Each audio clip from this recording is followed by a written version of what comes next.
Prosperity.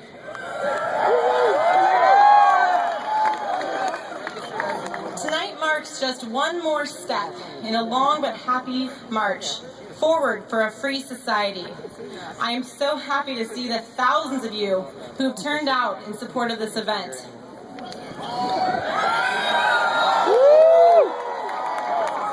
We are a young, tireless generation, and it is only the bold, sure words of this man that have made sense in a decade of unconstitutional wars and government encroachment upon our freedoms without any regard for our natural rights. Many of us have heard his inspiring words of freedom as he's looked politicians from both the left and the right in the eye and said things like, "It's time we quit this. It's trillions of dollars we're spending on these wars." For many of us, for the youth of which I am a part, this election, this meeting tonight, represents not the finish line, but the starting line. Moving forward for a government of common sense, moving forward to a foreign policy of friendship and peace, moving forward for a domestic policy of freedom and prosperity. Tonight, we have the privilege of listening to a great champion of liberty. Tonight, we'll be reminded of what liberty means and get a chance to ask ourselves, what does it truly mean to live free?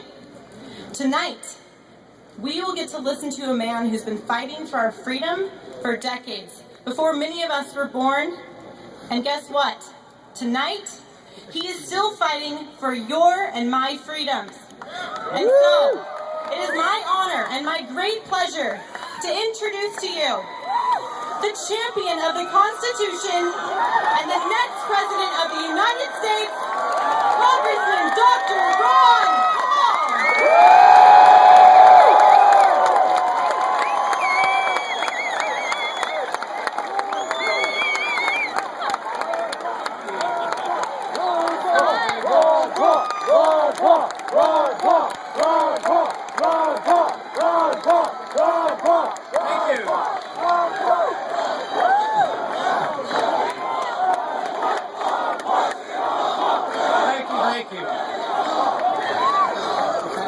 Thank you very much for that very nice welcome.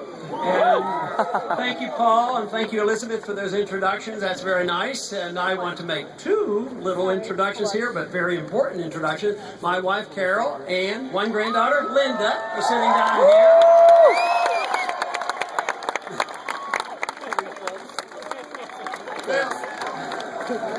It does look like a lot of people here. You know, sometimes we get thousands of people out. Yeah. And then sometimes the next day they'll say in the paper, yes, there was a very nice rally on such and such campus. Hundreds of people turned out. So I can see hundreds of people turned out tonight, and it is great.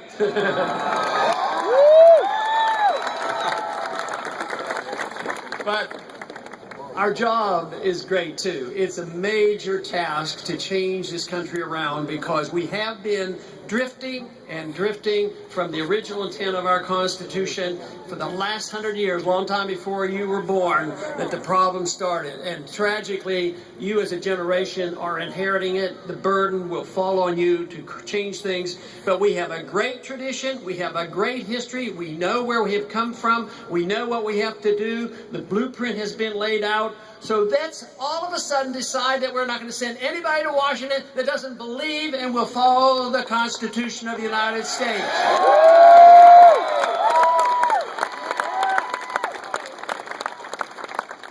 You know, in the announcements that Paul gave, he indicated that the First Amendment is very, very important to your campus, and obviously that is the case. Without the First Amendment, it is very difficult for us to get our message out. But I want to make sure the First Amendment is protected on the internet as well.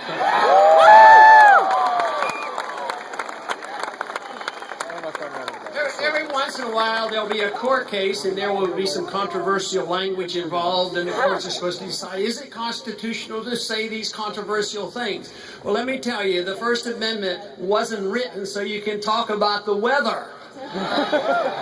It was written so we can talk about controversial things and even challenge our own government.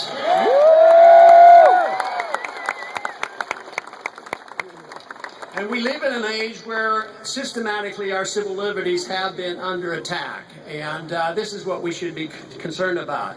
The answer comes for so many of our problems by just understanding what liberty is all about. And liberty doesn't come because we belong to a group. You don't have liberty because you're a hyphenated American anyway. You have liberty because you have a right to your life, you have a right to your liberty, and you should have a right to keep all the fruits of your labor. Amen. But it's been going on for a good many years, but it's been especially bad in the last 10 years, the attack of civil liberties. During this administration, it hasn't been helpful, even though there were a few of us that had hope that some of the protections of civil liberties and the avoidance of the federal government coming in and enforcing some drug laws and different things would be different. Unfortunately, it isn't. But if we need laws to restrain individuals in any way possible, they should be state laws, it shouldn't be the federal government, and it shouldn't be the DEA.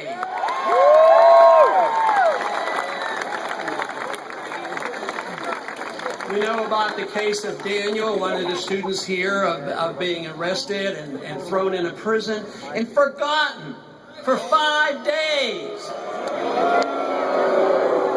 Ending up in an intensive care unit, and then it's done in the name of being a compassionate conservative. That's not compassion at all.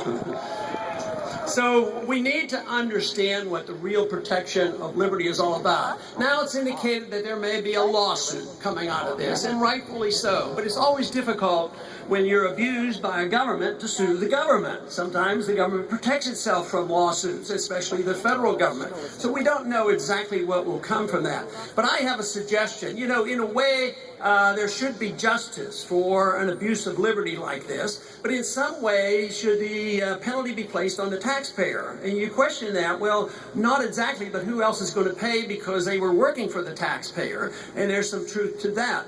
But what I would like to do is make sure that any agent of government that abuses the rights of an individual, they personally are liable and should be sued. This, of course, is my suggestion. I introduced legislation dealing with the TSA, and it says this.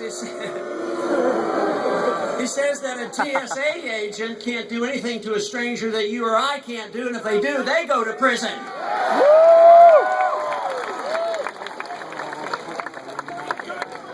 Our government is actually out of control. It's moving in the wrong direction. It believes it has the authority and the moral responsibility to make individuals better people and that they can protect you against yourself. Governments are incapable of doing that. And if they assume that that is their right and a role, they cannot do it without the destruction of liberty. So first we have to cancel this notion out that the federal government, any government, can protect us against ourselves. In a free society, you should be allowed to lead your life as you choose, but suffer the consequences if you make a mistake, but also that the government can't come in and tell us what we do with our personal lifestyles. In the same sense, the government should be coming in and trying to not only improve individuals in their lifestyle, but trying to improve the economy by forcibly redistributing wealth and passing it on to the special interest groups. That's just as bad.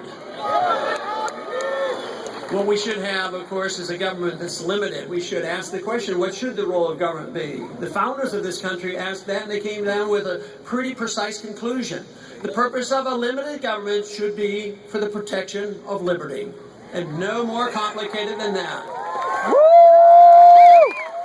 Which means, of course, that we should have a strong national defense. We should have a judicial system, but it shouldn't be involved in the entitlement system, and it shouldn't be involved in believing that not only that we have a responsibility as a government to tell people how to run, but we certainly shouldn't be in the business of pretending that we can tell other countries what to do in their own country.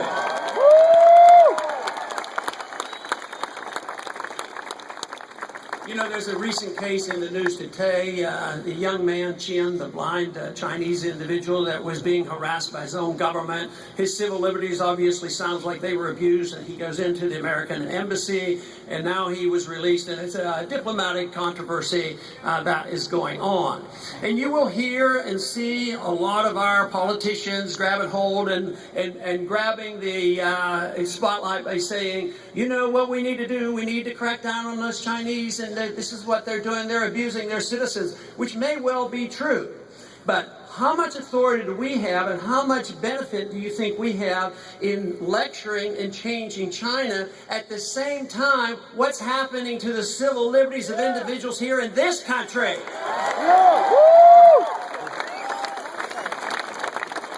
That's where we have responsibility. Now we are a country that is known throughout the Arab world that we are a country that uses torture. Torture is not part of a free society. We also have endorsed now for nearly 10 years the concept of preemptive war. That is that we start the wars. That's wrong. The wars in this country are supposed to only be fought with a declaration of war and not preemptively. Amen. And also, we had something that was recently passed this year that I believe that most of us should agree that we should repeal it, and that is that provision in the Defense Appropriation Act. That idea that the federal government can use the Army to arrest American citizens. That's a violation of our civil liberties, too. So I believe our responsibility as individuals in this country, as people in the government, and as a president, that we should try to set a standard of protection of all liberties, economic and political liberties. And if we do a good job, maybe other countries would do much better themselves, but we can't force it upon them. We cannot invade other countries and tell them, we are going to tell you how you live. We should set a standard, and hopefully they will want to emulate it. Our job here is at home.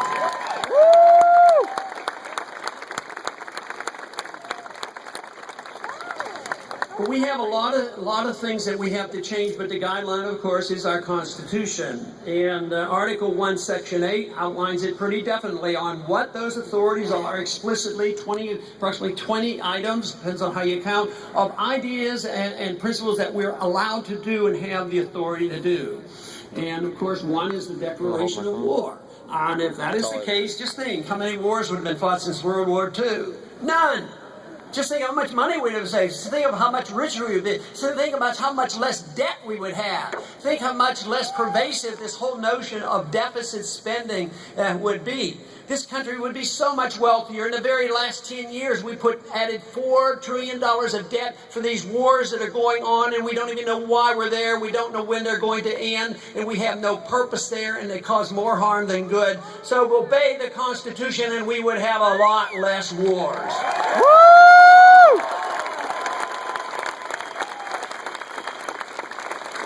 Of course, the Constitution is very clear about the monetary issue.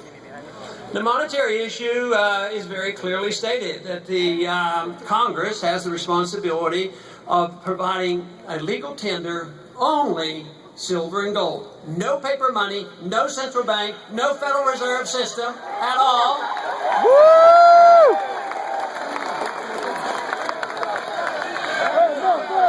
And nothing. And nothing. And nothing. That argument started immediately after the Constitution was written. Jefferson and Hamilton argued about it, and we had a first national bank, and Jefferson got rid of it. And then there was a second national bank, this attempt to have national banking and central banking. And then Andrew Jackson, another gold standard person, got rid of that bank. So let's look forward to the day, hopefully in the near future, we have a president that will get rid of this third national bank. Woo!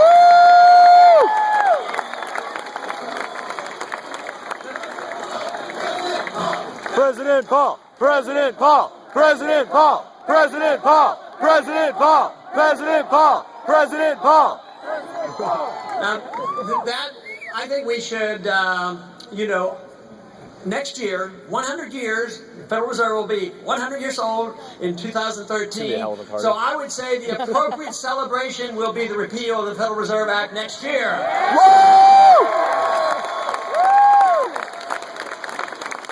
A lot of people ask me, well, who's going to do all those good things that the Federal Reserve does if you don't have a Federal Reserve? I said, yeah, like not bailing out the rich bankers and bailing out Wall Street and bailing out everybody.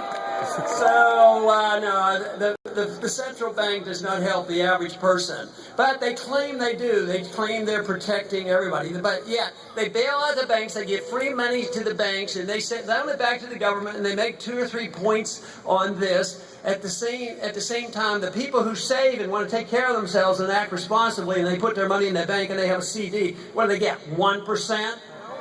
And then the inflation rate might be 6%, and then they wonder why they're getting behind. The American people are getting behind. The standard of living has dropped for most people in middle class, especially those on fixed incomes, in the last 10 years. And this is why people feel unhappy about the way things are going. And this is the reason I'm sure young people graduating from college, you come out with debt, you have trouble finding jobs, and the country is indebted, and the wars are endless, and entitlement system that entitles the well-connected to the benefits, and then the people who were supposed to be helped, like the people who were going to get these free houses and easy credit, they ended up losing their jobs and losing their houses. It's a system that doesn't work, and this is what has been confirmed in these last 5 years. And the reason why there's so much attention given to the freedom movement is the evidence is out on the table that welfareism, inflationism, and socialism does not work. What we need is freedom in this country and a lot less government. Woo!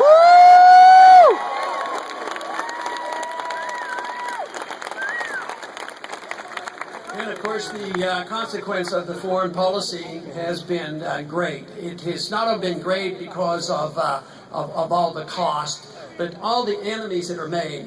They talk about, well, is the Al-Qaeda gone? Will there be any more Al-Qaeda? And the real story is that there's a lot of people out there that still dislike us, and they're going to dislike all of us, because now we've taken it upon ourselves to say the global war on terrorism is global, and we have the authority and responsibility to look at every square inch of this country in the world, and that we have the capability to hitting any postage stamp spot to kill those bad people. And guess what? We're doing it, and guess what? Sometimes we miss, sometimes the kids get killed, and sometimes innocent bystanders get killed. You don't build friendships that way, and believe me, we are more vulnerable, we are less secure because of that type of foreign policy than if we followed one of friendship and trade with countries. Woo!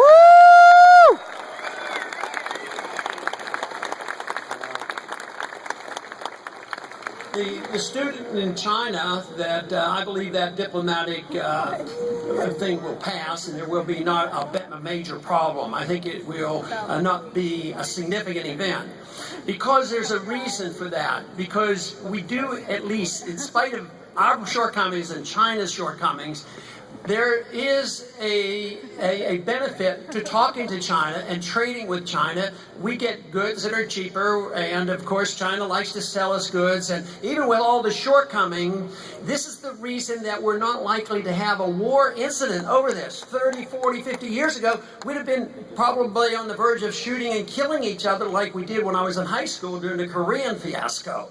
But now, because we trade with people, they have second thoughts. This is why trading and friendship is so important. The founders talked about that and said that we should do that. But what do the enemies of our movement say? Oh, you're a bunch of isolationists, you don't want to deal with the world.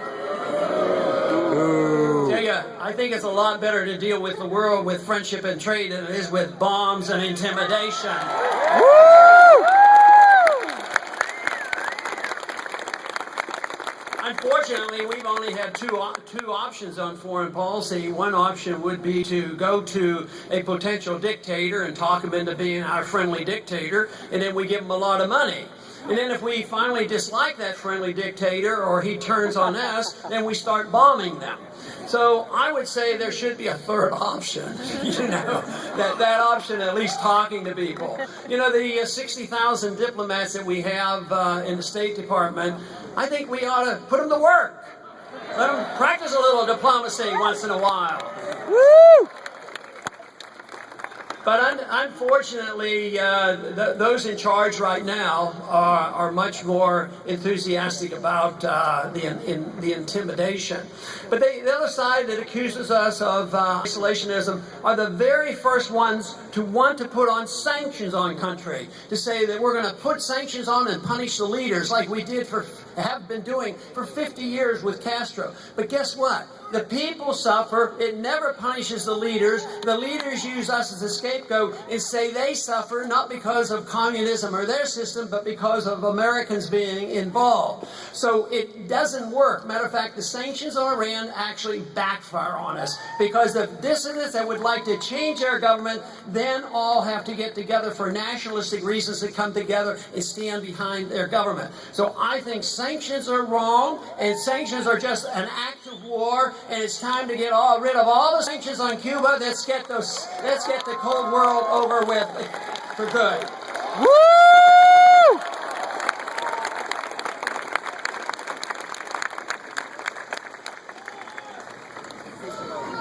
The Soviet system, when I was in the Air Force in the 60s, there was a pretty serious Cold War going on. There were missiles in Cuba, and we had to be alert. The world is quite different now.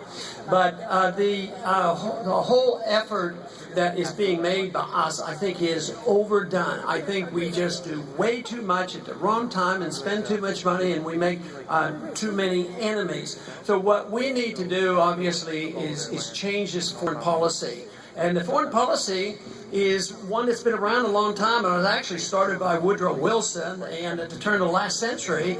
And this whole notion that we can make the world safe for democracy, and now it's been translated into this neoconservatism where they feel morally obligated that we must use force to spread our goodness because we are an exceptional nation. If we are an exceptional nation and set a good standard, yes, then maybe they'll emulate us, but we're not very exceptional if we think that we can intimidate people and believe in preemptive war and starting wars that we can't even finish. Woo!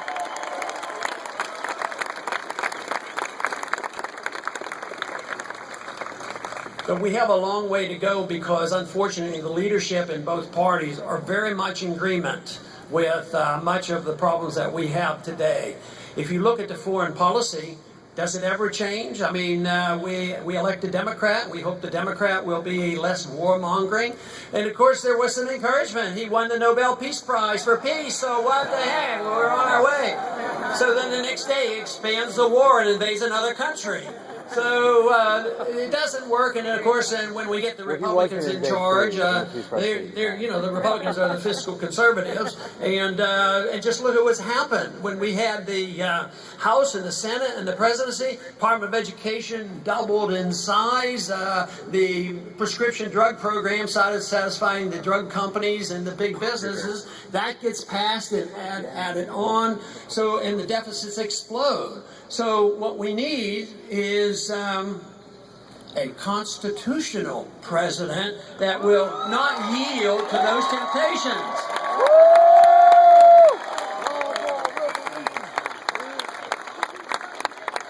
President Paul! President Paul! President Paul! President Paul! President Paul! President Paul! So we have. We know what the problems are, we know what the solutions are, but the political drama is still there. We have an election coming up, we know what has to be done. We don't know what the results will be in California. I do want to report to you, though, that we have spent a fair amount of time in California. We've spent 2 weeks here, and the campuses have been very welcome and open to our ideas.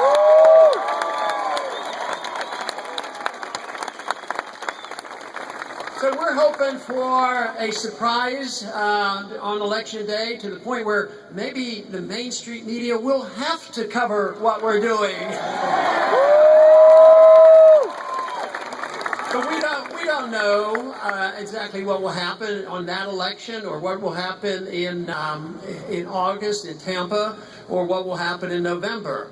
But I can tell you that we are winning a tremendous battle. And that is that we are winning the battle for the hearts and minds of the American people who are sick and tired of what they're getting out of Washington, D.C.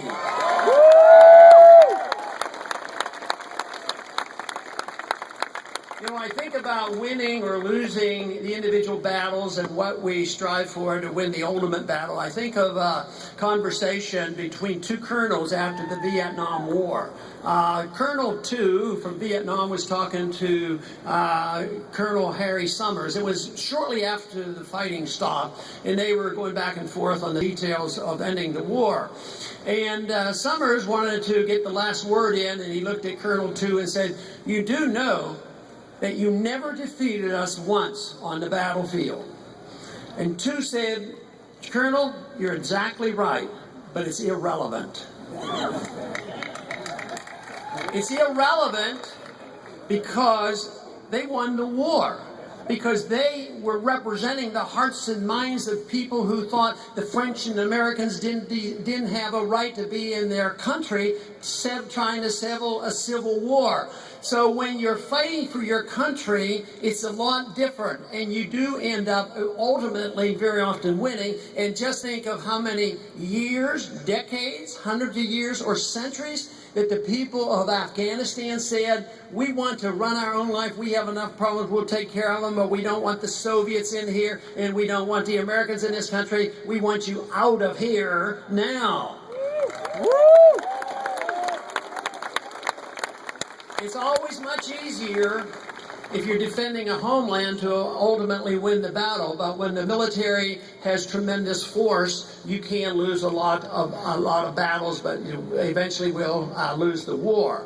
But the Soviet system was doomed to fail. It was predicted by Austrian economists as far back as 1912 by Mises. The socialism can't work because you lose your pricing structure. Without the pricing structure, you don't know what supply and demands are. You get malinvestment.